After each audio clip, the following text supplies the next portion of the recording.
अब आपको खबर बताते हैं छत्तीसगढ़ के बालोदा बाजार से, जहां पर 3 मंजिला इमारत आग की चपेट में आ जाती है। और आप सोचिए कि आग की लपटें इतनी ज्यादा भयंकर थी कि चंद ही सेकंड के अंदर, मिनटों के अंदर पूरी बिल्डिंग को आग के गोले में तब्दील कर देती है। नुकसान काफी ज्यादा हुआ है। आपको तस्वीरों के साथ रिपोर्ट दिखाते हैं।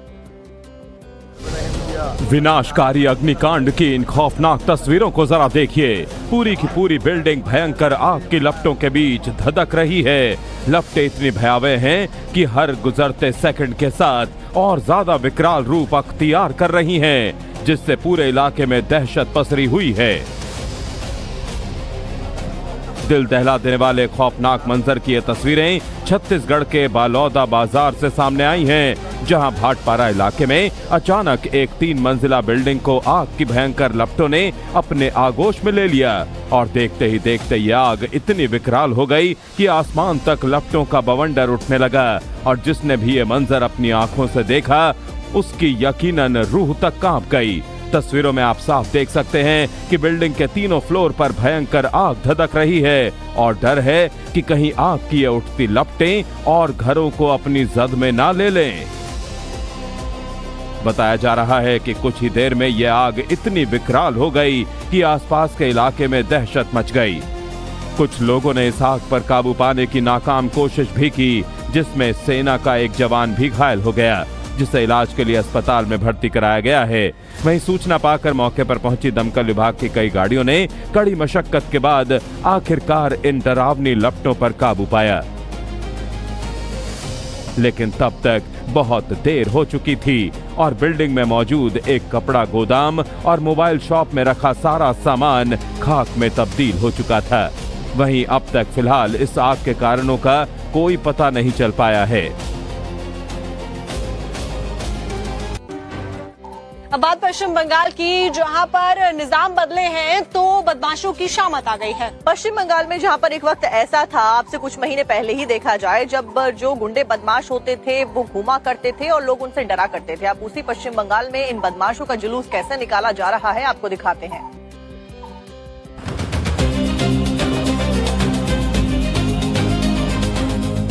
बदमाशों के जुलूस का ये वीडियो देखकर आप यूपी के किसी शहर का अंदाजा लगा रहे होंगे, क्योंकि योगी फोर्स इसी तरह बदमाशों के खिलाफ एक्शन करती है। लेकिन अब ऐसी ही कार्रवाई पश्चिम बंगाल में भी हो रही है, क्योंकि अब बंगाल के मुखिया शुभेंदु अधिकारी हैं, जिन्होंने सूबे में कानून व्यवस्था को बनाए रखने का संकल्प जो लिया है। और मुख्यमंत्री शुभेंदु के मिशन को पूरा करने के लिए बंगाल पुलिस भी फुल एक्शन में है। शुभेंदु सरकार की पुलिस ने साउथ परगना में इन 2 बदमाशों का जो जुलूस निकाला है, अब उसका तारुफ भी करा देते हैं। इनके नाम शेख बप्पा और जहांगीर हाजी हैं और दोनों ही तृणमूल कांग्रेस के नेता हैं, जिन पर जमीन कब्जा, चुनाव के बाद हिंसा, आर्म्स एक्ट का उल्लंघन और हत्या की कोशिश समेत कई गंभीर धाराओं में मामले दर्ज हैं, जिनको पुलिस ने महेश तला के रायपुर इलाके में कमर में रस्सी बांधकर घुमाया। इस दौरान आरोपियों को देखते ही लोगों का गुस्सा भी फूट पड़ा।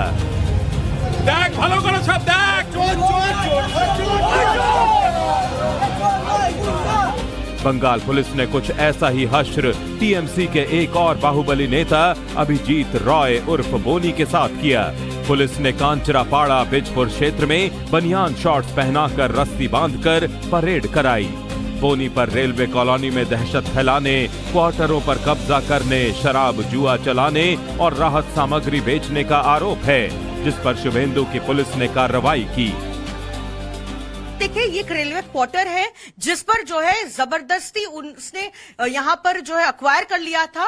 ये रेलवे क्वार्टर किसी रेलवे कर्मी के लिए बनाया गया था, लेकिन सालों से जो है इस रेलवे कॉलोनी के अंदर वो कंट्रोल करता था सिंडिकेट। और अगर किसी रेलवे कर्मी को यहाँ पर क्वार्टर लेना होता था तो उन्हें बोनी को पैसा देना होता था। और इसी रेलवे क्वार्टर को सालों साल किस तरह से उसने मिसयूज किया है वो हम आपको तस्वीरों के माध्यम से दिखाएंगे। ये आप देखिए, यहाँ पर प्लास्टिक की बाल्टी आपको दिखेगी, सैकड़ों की संख्या में यहाँ पर बाल्टी है और उसके जो ढक्कन है यहाँ पर रखे गए हैं। आप देखिए यहाँ पर खराब हो रही है, धूल मिट्टी जम गई है और ये बाल्टी वो है जो म्युनिसिपैलिटी की तरफ से गरीब लोगों में डिस्ट्रीब्यूट करने की बात थी। आप देखिए यहाँ पर न तो गरीब लोगों को उनका हक मिला, ना ही उन तक ये बाल्टियां पहुंची और साथ ही म्युनिसिपैलिटी की तरफ से जो तिरपाल भी देने की बात थी वो भी बॉनी ने जो है हड़प लिया। तो हजारों जो गरीब लोग हैं इस पूरे इलाके में, इस वार्ड में, उनका हक किस तरह से छीना गया वो हमने दिखाया। जो जरूरी सामान उनको मिलना चाहिए उन तक पहुंचा ही नहीं।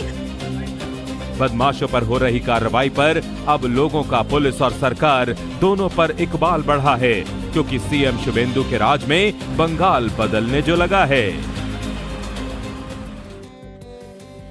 और अब आपको दिखाते हैं कि पश्चिम बंगाल में कैसे घुसपैठियों को वापस भगाने को लेकर अमित शाह ने अपने संकल्प को दोहराया है। और ऐसे में गृह मंत्री अमित शाह की तरफ से शुभेंदु अधिकारी की तारीफ भी की गई, जिस तरीके से उनकी तरफ से काम किया जा रहा है। और साथ ही साथ ये भी कहा गया कि घुसपैठियों को खत्म करेंगे और उन्हें वापस भेज के रहेंगे।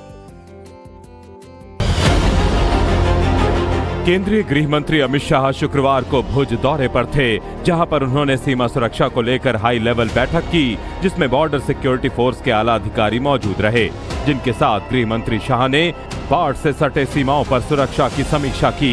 गृह मंत्री अमित शाह ने भुज में ही सीमा चौकी G7 का उद्घाटन किया और बीएसएफ जवानों के साहस की तारीफ करते हुए पश्चिम बंगाल में घुसपैठ खत्म करने की इच्छा शक्ति भी दोहराई। सुरक्षा गिरिडीह में सबसे बड़ी कमी थी बंगाल की अधूरी बॉर्डर फेंसिंग। भौगोलिक परिस्थिति तो हम बदल नहीं सकते, मगर जहां जमीन है, बॉर्डर फेंस बन सकती है, वहां पर भी हमें अब तक जमीन नहीं मिली। कुछ दिन पहले ही बंगाल की जनता के आशीर्वाद से बंगाल में शुद्ध रूप से भारतीय जनता पार्टी की सरकार बनी है और मुख्यमंत्री जी ने एक ही सप्ताह के अंदर फेंसिंग के लिए सारी भूमि देने का फैसला सैद्धांतिक रूप से कर दिया है और कुछ जमीन तो देने का भी काम हो गया है। ये फेंसिंग पूरी होते ही घुसपैठ की प्रक्रिया बहुत बड़ी मात्रा में रोकने में हम सफल हुए। अमित शाह ने बीएसएफ जवानों का हौसला भी बढ़ाया। भुज में भारत पाकिस्तान सीमा पर स्थित G7 सीमा चौकी पर बीएसएफ के जवानों के साथ हाई टी में शामिल हुए, जिसमें उन्होंने इस दौरान जवानों और अफसरों दोनों के साथ संवाद किया और उनके साथ तस्वीरें भी खिंचवाईं। इसके अलावा गृह मंत्री अमित शाह ने कच्छ में भारत पाकिस्तान सीमा के पास हर्रामी नाला क्षेत्र का दौरा किया। इस दौरान बीएसएफ के बड़े अधिकारियों से गृह मंत्री शाह ने पूरी सिक्योरिटी की जानकारी भी ली। गृह मंत्री शाह ने सीमावर्ती इलाकों का दौरा कर पड़ोसी मुल्क को साफ संदेश दे दिया है, अगर भारत में घुसपैठ करने की कोशिश की तो उनकी खैर नहीं है।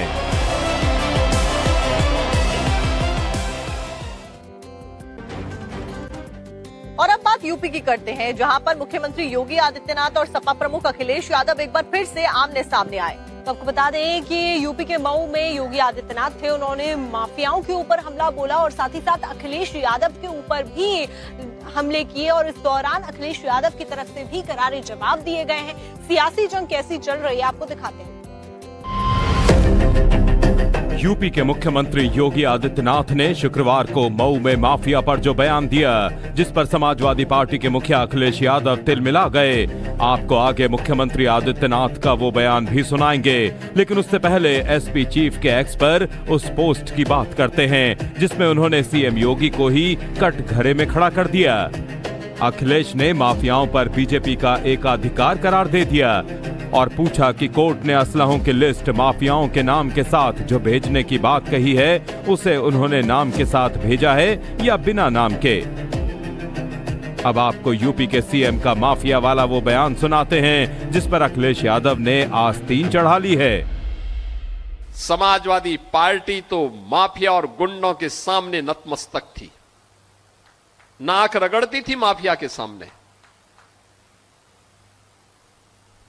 माफिया को देख करके पसीने छोड़ते थे इनको। इनके मुंह से कोई बोली नहीं निकलती थी। बहनों और भाइयों, जो आज उपदेश देते फिरते हैं समाजवादी पार्टी के लोग, इनसे पूछा जाना चाहिए, इनसे पूछा जाना चाहिए कि जो 65 लाख गरीबों को आज प्रदेश में आवास मिला है, ये 65 लाख आवास 4-4 बार समाजवादी पार्टी की सरकार थी तब क्यों नहीं गरीबों को मिला है, ये प्रश्न इनसे पूछा जाना चाहिए। आज माफिया पिस्तौल लहराते हुए, कोई धमका करके, खुली जीप में चल करके किसी हिंदू को धमका नहीं सकता है, अब नहीं धमका सकता है। सीएम योगी यहीं पर नहीं रुके। उन्होंने इस मौके पर भव्य राम मंदिर निर्माण और काशी विश्वनाथ धाम के निर्माण का भी जिक्र किया। और अब बात करेंगे बुलडोजर एक्शन की। तो एक बार फिर से योगी बाबा का बुलडोजर एक्शन होता हुआ नजर आया है। खबर बहराइच से हम आपको दिखाने वाले हैं ये पूरी, जहां पर कैसे अवैध मदरसों के ऊपर बुलडोजर कार्रवाई के जरिए उन्हें ध्वस्त किया गया है। बुलडोजर एक्शन की एक कार्रवाई हुजूरपुर थाना क्षेत्र में घिसियौना इलाके में देखने को मिली, जहां पर अवैध निर्माण के खिलाफ प्रशासन का बुलडोजर एक्शन हुआ है और सरकारी जमीन को कब्जा मुक्त कराया गया। हाईकोर्ट से मंजूरी मिलने के बाद रेवेन्यू और पुलिस विभाग की संयुक्त टीम ने बुलडोजर चलाकर अवैध निर्माण ध्वस्त कर दिए। इस दौरान पूरे इलाके में अफरा तफरी का माहौल रहा और सुरक्षा के मद्देनजर भारी पुलिस बल तैनात किया गया। रिपोर्ट के मुताबिक घिसियौना में गाटा नंबर 495 पर सरकारी जमीन पर अवैध कब्जा करके गलत तरीके से मदरसे का निर्माण हुआ था। कई दुकानें बनाई गई थीं और कई पक्के निर्माण किए गए थे। इसको लेकर हाईकोर्ट में एक याचिका डाली गई थी, जिस पर कोर्ट ने सुनवाई करते हुए प्रशासन को जमीन खाली कराने का निर्देश दिया था। अदालत के ऑर्डर पर उप जिलाधिकारी और तहसीलदार के नेतृत्व में प्रशासनिक टीम जेसीबी लेकर मौके पर पहुंची। साहिल, शकील, नावेद और जावेद द्वारा बनाई गई 4 पक्की दुकानों को ध्वस्त कर दिया गया। इसके अलावा एक मदरसा भवन, टीन शेड और ढाबली भी हटाई गई। कार्रवाई के दौरान किसी भी हालात से निपटने के लिए सुरक्षा व्यवस्था कड़ी कर दी गई थी। राजस्व टीम ने मौके पर भूमि की पैमाइश कर सीमांकन किया। कार्रवाई के बाद प्रशासन ने जमीन को कब्जा मुक्त घोषित करते हुए दोबारा अतिक्रमण रोकने के लिए बोर्ड लगाने की प्रक्रिया शुरू कर दी है। पुलिस प्रशासन ने साफ कर दिया है कि सरकारी जमीनों पर अतिक्रमण बर्दाश्त नहीं किया जाएगा और ये अभियान आगे भी जारी रहेगा। और अब बात ओवैसी की कर लेते हैं, क्योंकि असदुद्दीन ओवैसी ने अगले महीने तेलंगाना में होने वाली एसआईआर की प्रक्रिया को लेकर एक बहुत बड़ा बयान अभी से दे दिया है। तो एआईएमआईएम चीफ की तरफ से जीवन मरण का सवाल एसआईआर को लेकर बना दिया गया है और तेलंगाना की जनता से एक बड़ी अपील भी की गई है। आपको दिखाते हैं।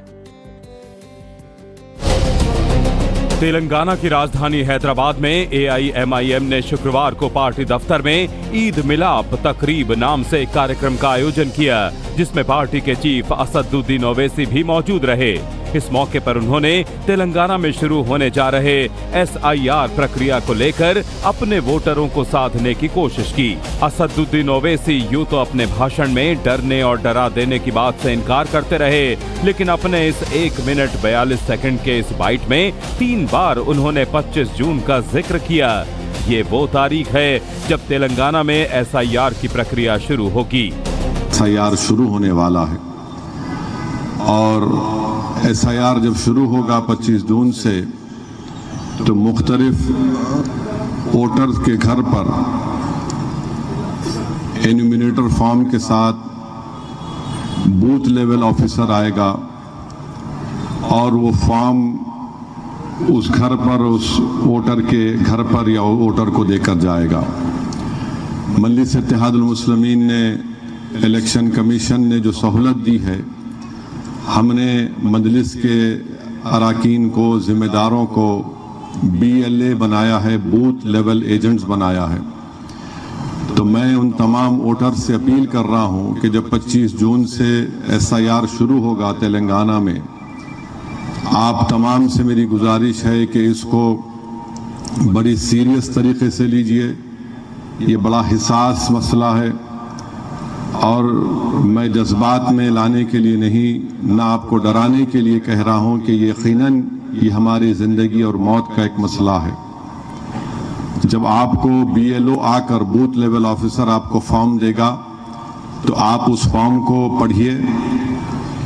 अगर आपको पढ़ना नहीं आता तो आप मंजलिस के जिम्मेदारों को जो BLA हैं या फिर किसी अपने जानकार को जिस पर आप पर भरोसा है उनको बताइए और ये देखिए कि मैपिंग सही तरीके से हुई या नहीं हुई है।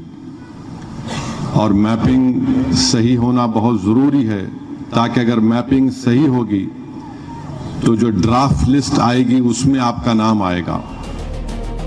तेलंगाना में BLO 25 जून से 24 जुलाई तक घर घर जाकर SIR पर काम करेंगे। प्रत्येक BLO का हर घर में कम से कम 3 बार जाना अनिवार्य है। मतदाता सूची का मसौदा 31 जुलाई को प्रकाशित किया जाएगा, जिसके बाद दावे और आपत्तियां दर्ज करने की अवधि 30 अगस्त तक खुली रहेगी। मतदाता पंजीकरण अधिकारियों यानी ERO द्वारा नोटिस जारी करने, सुनवाई करने, सत्यापन करने और आपत्तियों का निपटारा करने सहित नोटिस जारी करने का चरण 31 जुलाई से 28 सितंबर तक एक साथ चलेगा। अंतिम मतदाता सूची 1 अक्टूबर को प्रकाशित की जाएगी।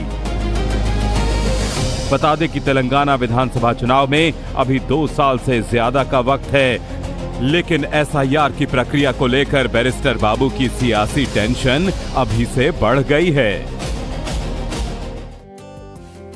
यूपी में झांसी में रेलवे की तरफ से एक बड़ा एक्शन लिया गया है। जो लोग रेलवे की पटरियों के ऊपर पत्थर रख देते हैं, उनकी इन हरकतों के ऊपर अब लगाम लग सकेगी। अब से झांसी और ग्वालियर डिवीजन के जितने भी रेलवे स्टेशन हैं, वहां पर सुरक्षा को बढ़ा दिया गया है। रेलवे प्रशासन की ओर से ये बड़ा कदम उठाया गया है सुरक्षा के मद्देनजर।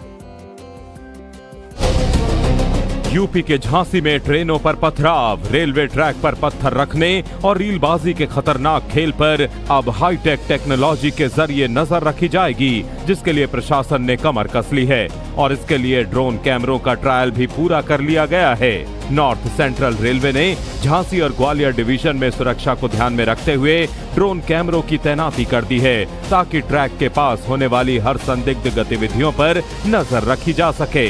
RPF अब ड्रोन की मदद से रेलवे ट्रैक, संवेदनशील इलाकों और ट्रेनों की निगरानी करेगी। खास तौर पर उन जगहों पर फोकस किया जा रहा है जहां से पहले पथराव, ट्रैक पर पत्थर रखने और सोशल मीडिया रील बनाने जैसी घटनाएं सामने आ चुकी हैं। देखिए, फिलहाल में RPF को 2 ड्रोन भी उपलब्ध कराए गए हैं। ये ड्रोन एक ग्वालियर परिक्षेत्र में है और एक झांसी परिक्षेत्र में है। इनसे जो हमारा स्टेशन है, ट्रैक है, वर्कशॉप्स हैं, यार्ड हैं, इन सबकी मॉनिटरिंग की जा रही है। तो इनसे पहले की अपेक्षा और जो सुरक्षा है और बेहतर। रेलवे का कहना है कि ड्रोन कैमरों से रियल टाइम मॉनिटरिंग होगी, जिससे संदिग्ध गतिविधियों पर तुरंत कार्रवाई की जाएगी। प्रशासन ने लोगों से अपील की है कि रील बनाने या फिर पत्थर रखने जैसी घटनाएं रेलवे ट्रैक के पास ना की जाएं, नहीं तो दोषी पाए जाने पर कड़ी कार्रवाई होगी, क्योंकि छोटी लापरवाही भी बड़े हादसे में बदल सकती है।